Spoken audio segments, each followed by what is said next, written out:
First is Minister Paul Scott.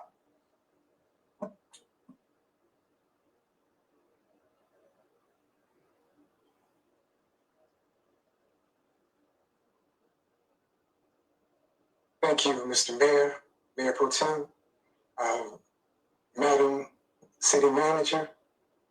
I'm here today to address, well, first of all, I want to thank Councilmember Cook for bringing up the issue in the November work session as we look at another 17-year-old who lost their life. Where are these guns coming from? So I want to thank Councilmember Cook for putting that on the table. Where are these guns coming from? We're losing too many of our young men, especially in Durham, who are not making it to 18 years old. There has to be a reason for that. So the question is imperative that we ask, where are those guns coming from? Where are those AR-15s and high-powered rifles? How are they getting in the hands of children? We have to ask these questions. It was Dr. Martin Luther King who said in his Riverside speech against the war in Vietnam, and apparently we have a war going on in the streets of Durham. It's not the words of our enemies, but the silence of our friends that we will remember, at election time especially.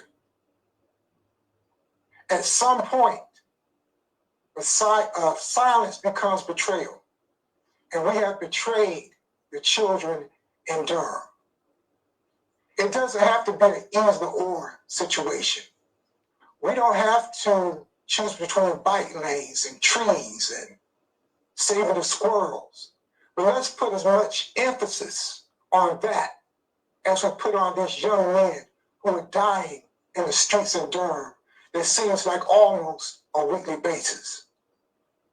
And I'd like to close with again urging you, like I've been doing since May, please look at the T-Hart Amendment and what they're doing in Baltimore, how they're now putting forth that effort, because the police department can't actually legally tell you where these guns are coming from.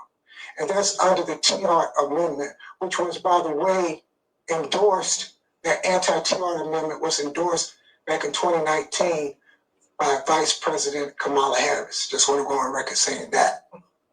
And I just want to put that on the table. But going from Martin Luther King to hip-hop, as I used to do, I want to close with the words that I'm feeling sincerely about the attitude towards the young men dying in our streets and the attitudes of many in these cities.